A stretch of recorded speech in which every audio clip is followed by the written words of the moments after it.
I welcome you to another segment of Angie's Corner. Angie's Corner is where we share random talks and thoughts. Welcome. If you join us for the very first time listening to our broadcast, I'm so super excited to have you come into my corner. Welcome. My name is Angie. I'm your favorite host, Engee.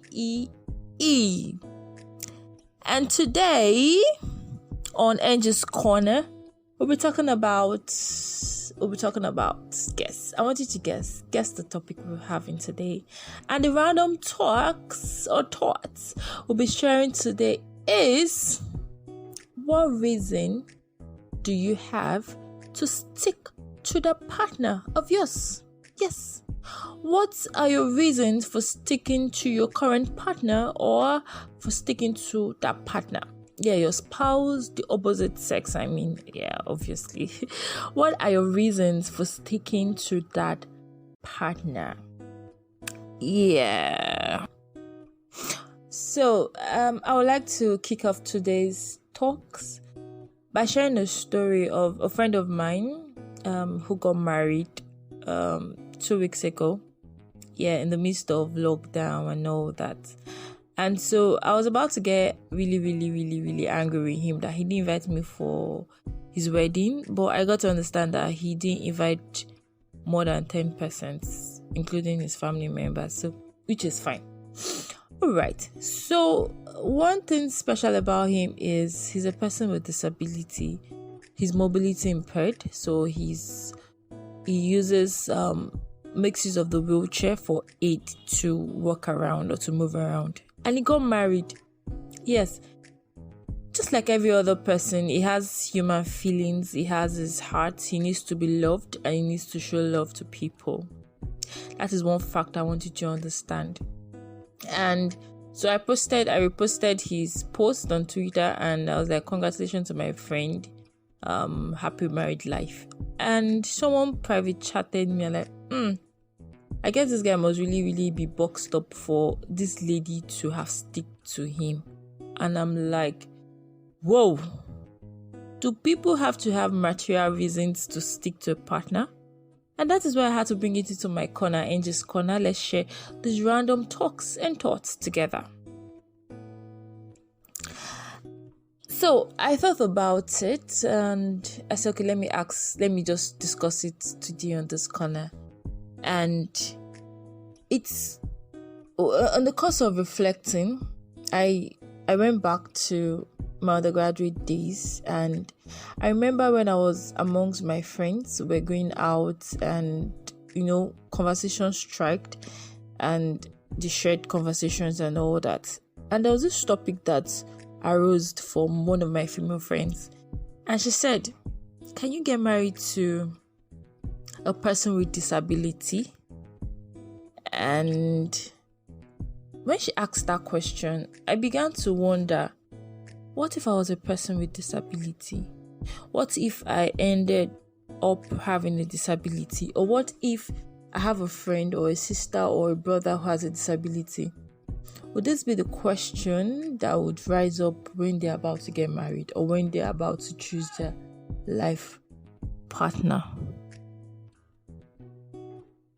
So as we deliberated on the topic, so a lot of people were giving their suggestions. They were saying never, they can't. Why would they want to get married to someone with a disability? And one of the guys said, you don't get married to the container. You get married to the content. More or less like you don't go for a jar of milk because of the container, you go for the content. Yeah, I understand most people say, the packaging matters. But if you keep going for the packaging, you end up throwing or disposing it. But you need the context of what you got.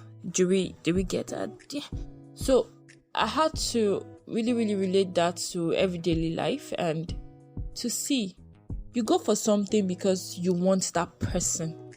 You want the person. They are first persons before they became persons with disabilities. And yeah, so I now had to talk. I said, okay, what if you get married to a very tall, cute guy, and 2 weeks into the wedding, or 2 weeks after the wedding ceremony, he was involved in a fatal accident and he loses his limbs.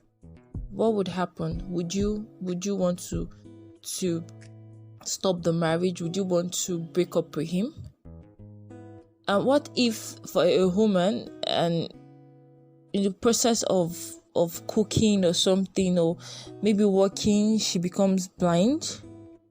Would you stop getting married to her? And those are the questions we have to really look deep into it.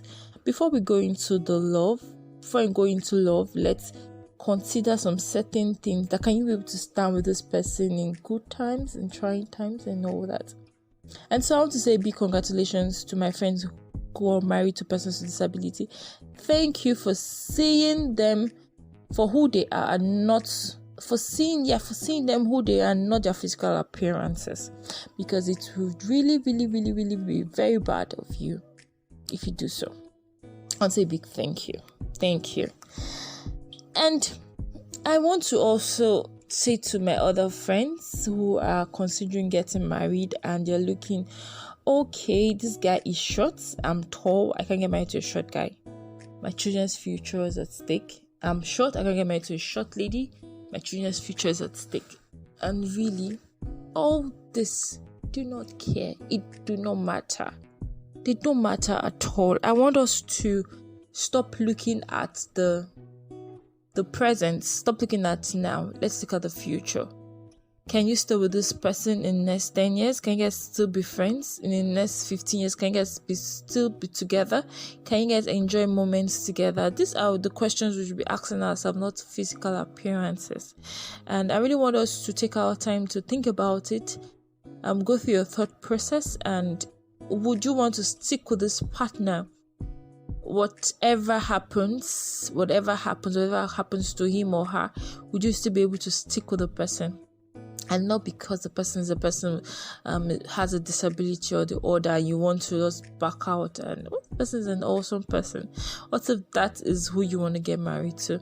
We have a whole lot of persons with disability who have gotten married and they're doing excellently well in their marriages. Random talks today is the question on what makes you stick to that partner of yours. I would really love your comments. I really want you to tell me why you send a message, a voice note, and tell me why you sticking to that partner of yours if you're married, and tell me if you're in a relationship, why you choose to stick to that partner of yours. I would really love to hear and listen and read from you. I want to say, continue to keep safe and stay safe and avoid social gathering as much as possible. And yes, I want to leave you in the hands of this lovely hit by Simi, which says, "Love don't care." Till I meet you next, I still remain your favorite host, ENGEENG. Thank you for joining in. Mama called me just the other day. She said, hello, I'm talking to you, baby. Somebody called me, he can't tell me, say, he see you with Tomoibo. Tell me, are you crazy? Girl, are you foolish? Say you're I don't finish, with you they do it, your coro. Girl, I'm your mother, you know that I know better, but my mama don't know.